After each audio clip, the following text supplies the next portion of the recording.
Assalamualaikum warahmatullahi wabarakatuh. Saya Muhammad Kafi. Kali ini akan mengerjakan tugas sistem multimedia yang keempat, yaitu mengenai proyek suara.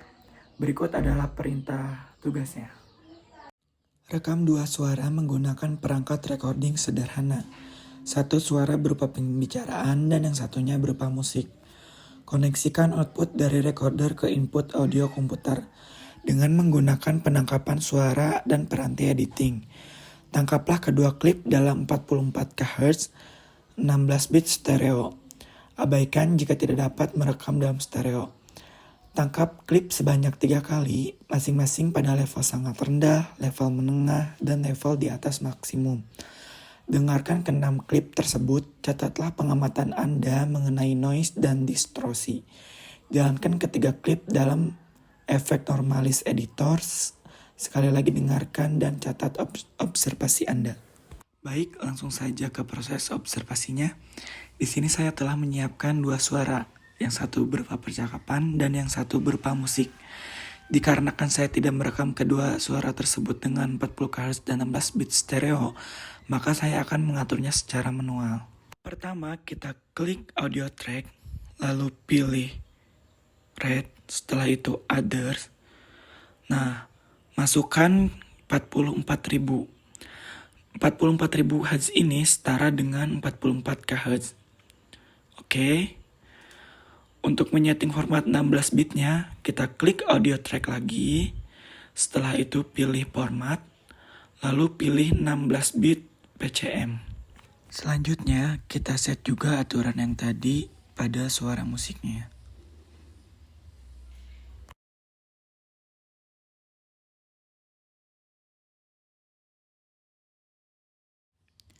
Oke, selesai. Sekarang saya akan merubah volume pada setiap suara dengan level rendah, menengah, dan maksimum. Caranya juga cukup mudah, yaitu dengan menggeser settingan volume suara pada setiap level yang diinginkan. Pertama, di sini saya akan mengatur pada level rendah. Jangan lupa untuk menyimpan suara pada folder baru supaya kita dapat membedakannya dengan level suara yang lainnya.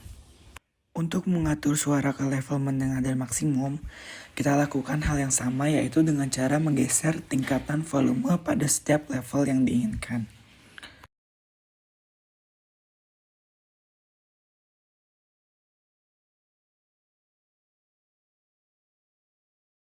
Karena tadi pada perintah tugas diharuskan untuk menjalankan ketiga klip dalam efek normalis, nah di sini saya akan memberikan efek normalis tersebut pada dua suara supaya saya dapat melakukan observasi.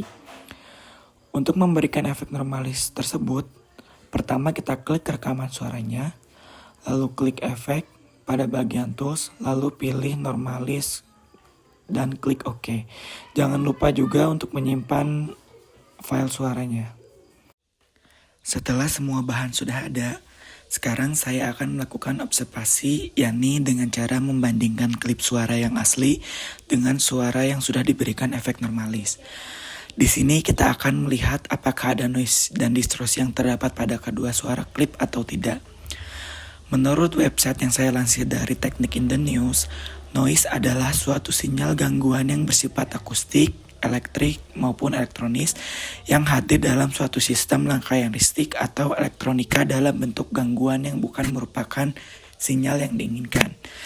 Nah, sedangkan distorsi adalah suatu gangguan cacat suara yang disebabkan oleh desain rangkaian yang kurang baik atau kualitas komponen yang jelek.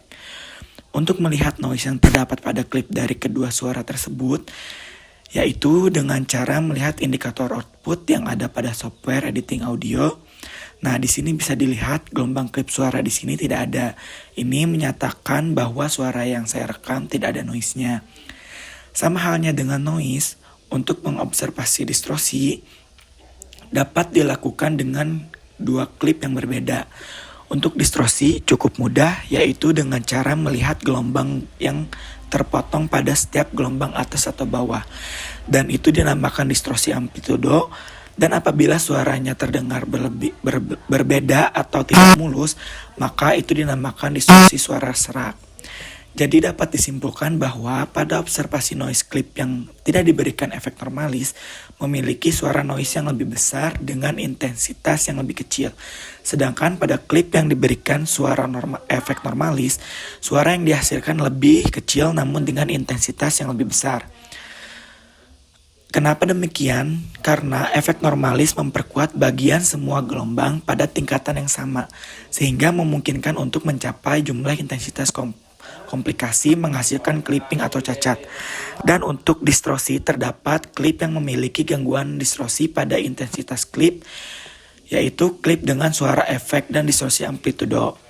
Ini disebabkan karena kualitas komponen yang jelek.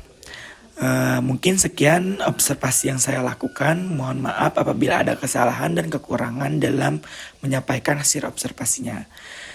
Sampai jumpa di video selanjutnya. Bye-bye.